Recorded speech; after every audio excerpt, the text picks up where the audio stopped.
Ըստ արտակարգ իրավիճակների նախարարության հոկտեմբերի 20-ին ժամը 1-ի սահմաններում ահազանգ է ստացել, որ Կոտայքի մարզի Հրազդան քաղաքի հին շուկայի մոտակայքում տեղի է ունեցել ավտոպատահար։ Ըստ արտակարգ իրավիճակների նախարարության կայքի դեպքի վայր է մեկնել մեկ մարտական հաշվարկ։ Պարզվել է, որ բախվել են Opel Magnish-ի եւ Gaz Magnish-ի ավտոմեքենաները, ինչի հետևանքով Opel Magnish-ի ուղևորը 1997 թվականի ծնված Արման Արսենի Հովհաննիսյանը մինչև հրշեջ փրկարարների վայր հասնելը տեղափոխվել է Հրազդանի բժշկական կենտրոն։ Ինչպես պարզեցինք Հրազդանի բժշկական կենտրոնի վիրաբուժական բաժանմունքի հերթապահ վիրաբույժ Երվանդյան Ատոմից, հիվանդը հիվանդանոց ընդունվել է գիշերը 1:20-ի սահմաններում։ Բարձրացվել է վիրաբուժական բաժանմունք, ընդունման պահին դիագնոզը փակ գանգուղեղի վնասված, գլխուղեղի սալջարդ։ Հիվանդը գտնվում է հետազոտման փուլում։ Երեկվա տվյալներով այսօր որոշակի կայունություն է նկատում։ Դեռ հետազոտման ընթացքում է, վաղը պլանավորում են ուղարկել նաև գլխուղեղի կոմպյուտերային տոմոգրաֆիայի։ Ընդունման պահին եղել է անգիտակից վիճակում հիվանդը։ Հիմա գիտակցությունը կա, դրական դինամիկա է նկատվում, բայց դեռ հետազոտման փուլում է, ստանում է համապատասխան բուժումները։ Կոմպյուտերային տոմոգրաֆիայից հետո կորոշվի հետագա բուժման ընթացքը։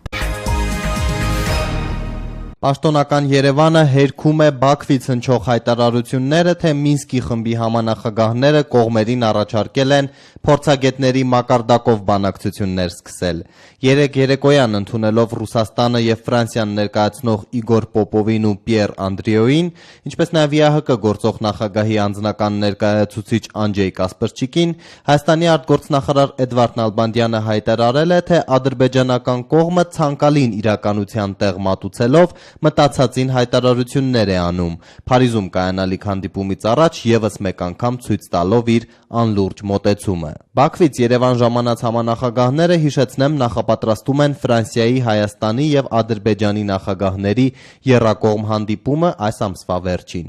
Ադրբեջանի արտգործնախարար Էլմար Մամեդյարովը ռուս եւ ֆրանսիացի դիվանագետներին ասել էր, թե Բաքուն լուրջ տեղաշարժ է ակնկալում Ֆրանսիայում կայանալիք բանակցություններից եւ կողմնակից է հակամարտության լուծման խաղաղ պայմանագրի արագացված նախապատրաստմանը։ Հայաստանի արտաքին գերատեսչության ղեկավարը մինչդեռ համանախագահներին տրամագծորեն հակառակն է ասել, պնդելով, թե իրականում իր ապակառուցողական քայլերով Ադրբեջանը ցույց է տալիս, որ պատրաստ չէ հիմնախնդրի կարգավորմանը։ Էդվարդ Նալբանդյանը հայտարարել է, թե ձևացնելով, որ իբր պատրաստ է սկսել խաղաղության պայմանագրի մշակումը, Բաքուն մի կողմից փորձում է հիմնախնդրի շուրջ քննարկումները տեղափոխել այլ հարթակներ, մյուս կողմից ձախողել Մինսկի խմբի հովանու ներքո վերջին տարիներին շարունակվող բանակցային գործընթացը։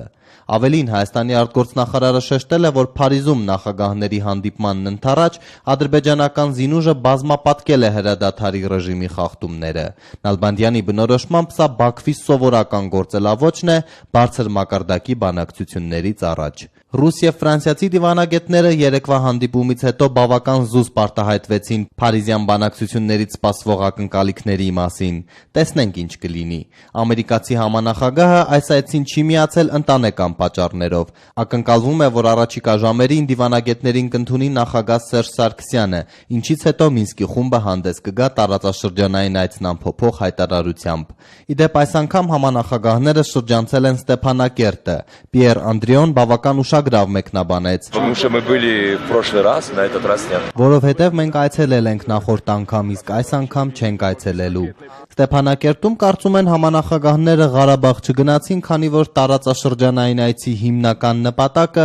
Օլանդ-Սարգսյան-Ալիև հանդիպումը նախապատրաստելն էր։ Լեռնային Ղարաբաղի նախագահի խոսնակ Դավիթ Բաբայանը արտառոց բան չի տեսնում այստեղ։ Երբ որ ասենք որոշեն, որ նաև պետք է Արցախի հանրապետության նախագահը մասնակցի, այն ժամանակ արդեն բնական է կամ այցելեն նաև Ստեփանակերտ, դա ուշ չէ շուտ լինելու է։ Ղարաբաղում նկատել են համանախագահների հետ վերջին հանդիպմանը Ադրբեջանի արտգործնախարարը փոխել էր բառապաշարը, խաղաղարար դիրքերից էր խոսում։ Դավիթ Բաբայանի համոզմամբ սա առաջին հերթին ուղղված է արտաքին աշխարհին, որպեսզի այն բոլոր չարաշահումները, մարդու իրավունքների պաշտպանների ձերբակալությունները, ընդդիմության ներկայացուցիչների վրա ճնշումների գործադրումը, մարդու իրավունքների կոպտագույն ոտնահարումը Ադրբեջանում քողարկեն եւ փորձեն այնպես անել, որպեսզի միջազգային հանրությունը հաշվի առնելով արտաքին քաղաքական կարևորությունը Ադրբեջանա-Ղարաբաղյան հակամարտության կարգավորմանը աչք փակի ժամանակավորապես։ Փարիզում կայանալիք հանդիպումից պաշտոնական Ստեփանակերտը բեկում չի ակնկալում, տարիների փորձն է հուշում։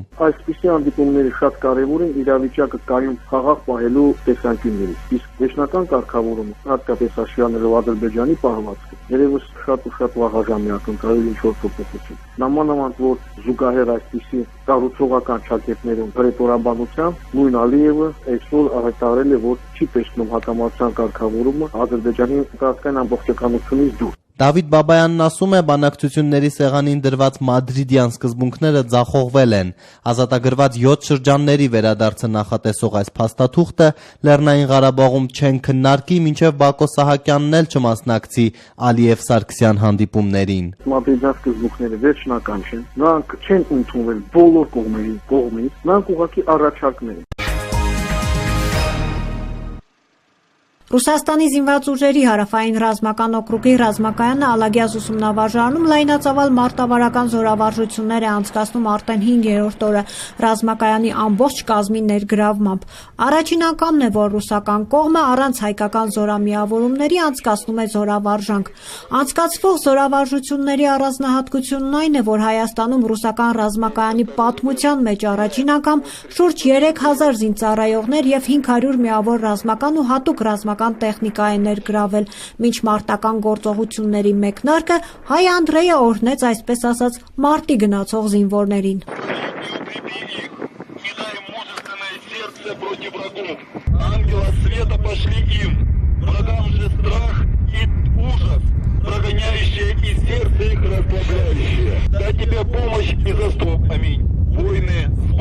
Ըստ գործողությունների ենթադրյալ հակառակորդը հանրապետություն է ներխուժել Սևանի հատվածից եւ ուսումնավարժանքի մասնակից զինվորները կիրառելով ռազմական տեխնիկան պետք է հետ մղեն ներթափանցումը։ Ալագյազ ուսումնավարժարանը րոպեների ընթացքում իսկական ռազմի դաշտի վերածվեց։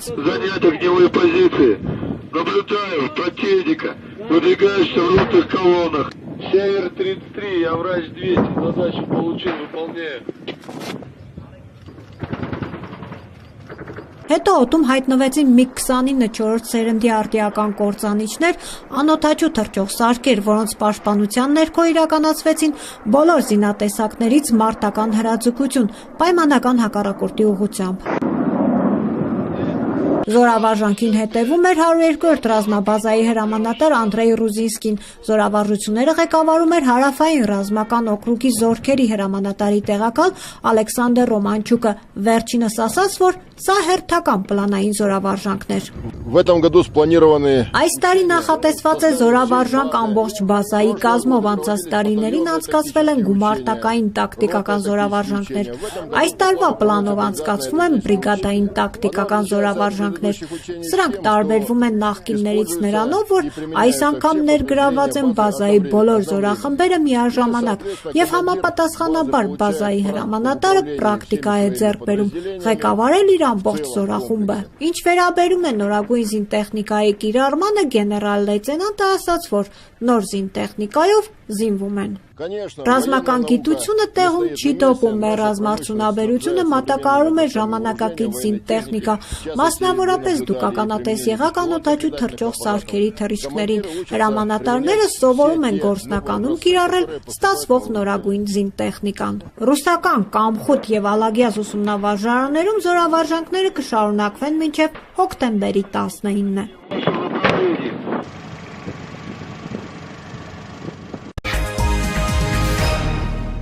Աշնանային գերշահավետ Վեգա խանութներում մինչև հոկտեմբերի 31-ը կատարեք կանխիկ կամ ապարի գնումներ Վեգա խանութներից եւ ընտրեք նվեր մեր բազմազան տեսականուց ձեր գնումների 20%-ին համարժեք։ Ակցիան կգործի ամբողջ տեսականու համար բացառությամբ հատուկ գին առաջարկները։ Վեգա միայն շահավետ գնումներ։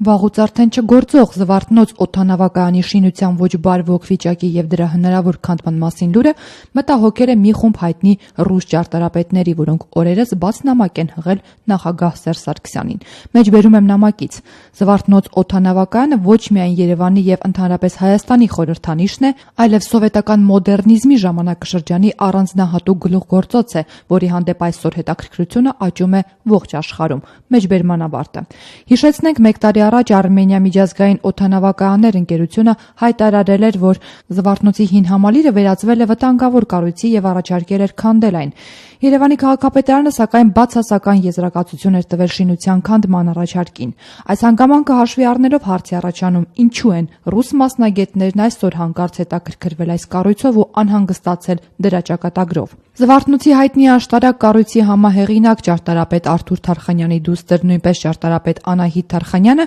մեծ զրույցում վստահեցրեց, որ ռուսներից առաջ էր միջազգային ճարտարապետական հանրությունը ուշադրության կենտրոնում է պահել Զվարթնոցը եւ նամակ գրել Հայաստանի կառավարությանը։ Մեր հարցին գուցե Ռուսաստանը փորձում է այսպիսով իր վերահսկողության տակ առնել խորհրդային ժամանակներում կառուցված շինությունները, Թարխանյանը պատասխանեց. Այդ դեպքում մենք պետք է ասենք, որ նույն ձևով ICOMOS-ը եւ Ռուսաստանի ճարտարապետները շատ մեծ նամակով գրել էին, երբ որ Աֆղանստանում քանդում էին Բուդայի քանդակները, այսինքն դա այդպես չի, կան արժեքներ, կան կառուցված շենքեր, որոնք որ արժեք են դառնում ոչ թե միայն մի երկրի, փոքր երկրի, այլ բոլորիս համար։ Նախագահ Սարգսյանին ուղղված նամակը ստորագրել է նաև ICOMOS համաշխարհային ժառանգության հարցերով փորձագետ Նատալիա Դուշկինան։ Տեղեկացնենք, որ ICOMOS-ը հուշարձանների եւ տեսարժան վայրերի պահպանման միջազգային խորհուրդ է։ ICOMOS Հայաստանի նախագահ Գագիկ Գյուրջյանին չի զարմացնում Ռուսաստանի թեկուզ ուշացած արձագանքը։ Նրա կարծիքով Ռուսաստանն այսօր հետաքրքրված է նախկին խորհրդային միության տարածքի բոլոր մշակութային արժեքների պահպանմամբ։ Հուշարձանագետը այստեղ քաղաքական եւ այլ շահեր չի տեսնում։ Խորհրդային շրջանում ստեղծված ճարտարապետական գործերը հիմա շատ ավելի հետաքրքրություն են ներկայացնում, այնպես որ սա զուտ ճարտարապետական հետաքրքրություն է, ես ճիշտ ասած քաղաքական այդպես երանգ չեմ տեսնում դրա մեջ։ Ճարտարապետ Անահիտ Թարխանյանն այդուհանդերձ ինչ որ կապ տեսնում է Հայաստանի Եվրասիական տնտեսական միությանը անդամակցելու եւ Զվարթնոց օդանավակայանի հին համալիրի վերականգնման միջև։ Հին համալիրը կարող է շատ ավելի հարմար լինել տնտեսական այս դաշինքի անդամ երկրներ մեկնելու համար։ Ինձ թվում է, որ մոտակա տարիների նույնիսկ մոտակա ամիսներին մենք այլևս կարիք չենք ունենա օգտագործել Էռնեկյանի օդանավակայանը հենց մաքսային միության երկրներ վերթելու նպատակով։ Պարզապես բիզնես մրցակից ոչնչացնելու քայլեր են արվում, որպեսզի չզրկվեն, այսօր հասկանում ենք, որ հիմնական չվերթները գնում են դեպի Ռուսաստան, այդ դեպքում չվերթների մեծ մասը Էռնեկյանի օդանավակայանից կտեղափոխվի հետ դեպի պետական սեփականությունը։ Վերջին տարիներին Զվարթնոցը այլևս հանվել է պատմամշակութային հուշարձանների ցանկից, ինչը Թարխանյանին ել ավելի է մտահոգում։ Այդպես շատ ավելի հեշտ կլինի շենքի մասին պարզապես մոռանալը, հատկապես որ այն տարիներ շարունակ չշահագործվելու եւ պատշաճ մակարդակով չպահպանվելու պատճառով անմխիթար վիճակում է հայտնվել։ ICOMOS Հայաստանի նախագահ Գյուրջյանը վստահ է, որ ցանկության դեպքում համալիրը հնարավոր է վերականգնել։ Միշտ կարելի է գտնել ձև պահպանելու, միշտ կարելի է գտնել, որովհետեւ ճարտարապետների ունակությունն է, հունարը հենց կայանման նրանով, որ նրանք կարողանում են որևէ բան պարտադիր պահպանելու պարագայում ուրեմն շահկապել նորի հետ։ 30 տարով Զվարթնոց միջազգային օդանավակայանը վարձակալած Արմենիա միջազգային օդանավակայաններ ընկերությունն ավելի վաղ հայտնել էր, որ ռեսուրսներ չի տրամադրի հնացած շինության պահպանման համար, ինչպես նաև պատասխանատվություն չի կրի որևէ վթարի դեպքում։ Թարխանյանն այս հայտարարության տակ միտում է տեսնում։ Պարզապես բիզնես մրցակից ոչնչացնելու քայլեր են արվում, հասկանում ենք, որ հիմնական չվերթները գնում են դեպի Ռուսաստան, այդ դեպքում չվերթների մեծ մասը Էռնեկյանի օդանավակայանից կտեղափոխվի հետ դեպի պետական սեփականություն։ Նախագահ Սարգսյանին ուղղված նամակում ռուս ճարտարապետները նաև նշում են, որ Զվարթնոց օդանավակայանի տերմինալի համալիրները ադապտացվում են եւ վերասարքավորվում են նոր պահանջների եւ պայմանների համաձայն, ինչի օրինակները կան ողջ աշխարհում, եւ խնդրում են երկրի ղեկավարներին հնարավոր բոլոր միջոցները կիրառել այդ շինության պահպանման համար։ Հրազդան եւ Նարեկ հեռուստաընկերությունների համագործակցության շնորհիվ մեր հաղորդումները դիտում են Կոտայքի մարզի Հրազդան, Ծաղկաձոր, Չարենցավան, Աբովյան, Եղվարդ, Բյուրեղավան քաղաքներում, շրջակա միջավայրերում, ինչպես նաեւ այն հասանելի է Աշտարակ, Արմավիր, Էջմիածին քաղաքներում, Երևանի Քանաքերզեյթուն համայնքի բնակչությանը։ Նաեւ սկսել է գործել Հրազդան հեռուստաընկերության թեժ գիծը 202 92 094 98 88 14 հեռախոսահամարներով։